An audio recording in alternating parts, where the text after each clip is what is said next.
Fishing with Junior fam. What's going on? I want to thank you guys for tuning in today. I just want to talk to y'all a little bit about choosing your fishing gear, especially when you're a beginner. It could seem like you got a lot of choices, you got a lot at your disposal, but if I would encourage you guys just to go to your local Bass Pro Shop, go to Academy, Dick Sporting Goods, whatever you're gonna do, or even go to a friend, somebody who you know been fishing, and you grab a rod and reel, a bait caster, spinning reel, whatever it is, whatever feels comfortable to you. Um, Personally, me, when I first got into bait casting reels, which has been about, I could say it's probably been about 10 years or so.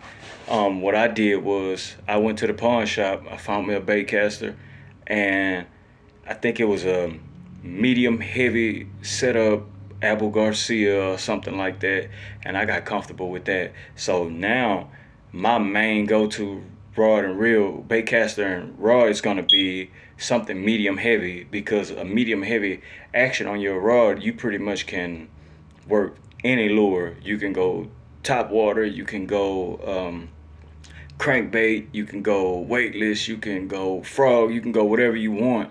Basically, with this, it's a do it all.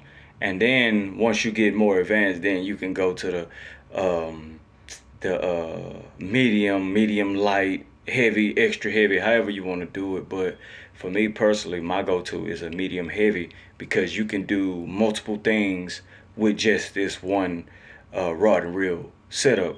But if you're a beginner, I would get either a bait casting or a spinning rod. I mean, I would prefer a bait caster, but everybody don't want bait caster, so I would get bait caster or spinning rod, and I would go medium heavy um, action on the rod.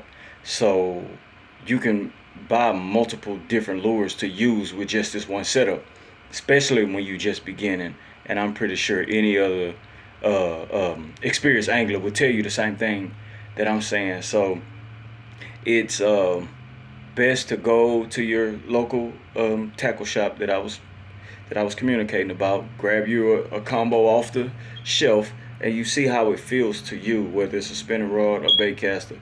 You see how it feels, and that'll determine how comfortable you'll be on the water.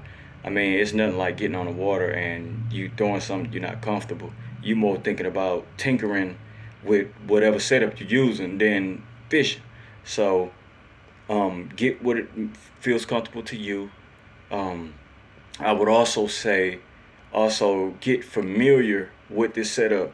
On a bait caster rod, you got your tension knob, you got your drag knob on the right side. You also have your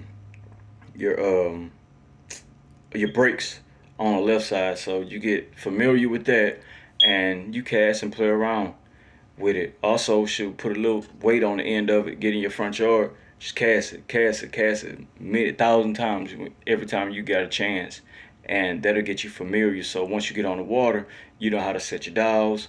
You know how to cast it. You're not backlashing that much, which that's gonna happen to anybody. Even the pros, they backlash too. So it happens. Just get familiar with your lures. Familiar with your gear. Get familiar with even grabbing and holding the fish, unhooking the fish and throwing the fish back. You get familiar with all that. The more you fish, the more you're engaged in our sport, the better you'll become.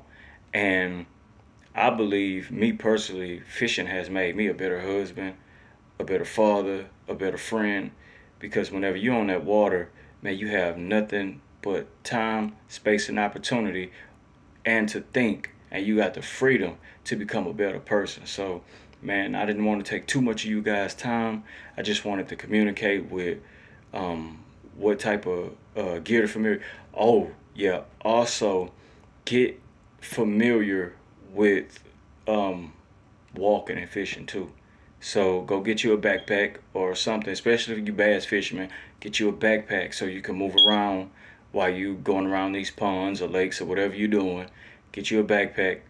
With the ones, I got a backpack, so when I do bank fish, it got rod holders on it too, so I can carry like two on my back, one in my hands, But I like to try to keep it simple with 2 rods when I go bank fish. But when I go on my kayak, I'll be I might take 3.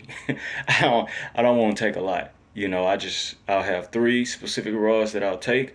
One for top water, one for a crankbait, and one for a soft plastic, and that should cover all aspects. And the rod that has the soft plastic on it, I can either use a crawl, a Senko, some type of soft swim bait, and I can interchange it like that.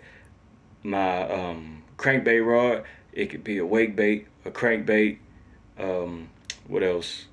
Maybe a lipless crankbait, and then my top water rod, which could be a frog, a popper, a whopper plopper, whatever. So each one of those rods can do multiple things, and that's pretty much all I'm gonna throw because I want to keep it simple. I don't want to be fiddling through 6, 7 rods. It's just too much. You do more time fiddling through rods than you would fishing. So I just would rather keep it simple with 3 rods, and those 3 rods can do multiple things. So I'm gonna go over it again. Get familiar with your baits. Get familiar with your rod and reel setup. Get familiar with your backpack and where all your lures are. Get familiar where your pliers are, where your measuring tape. Get familiar with all your gear so when you're on the water, it'll be a lot easier and a lot simpler and you'll have a lot more fun. Until next time, I'll see you on the water fishing with Junior. Peace.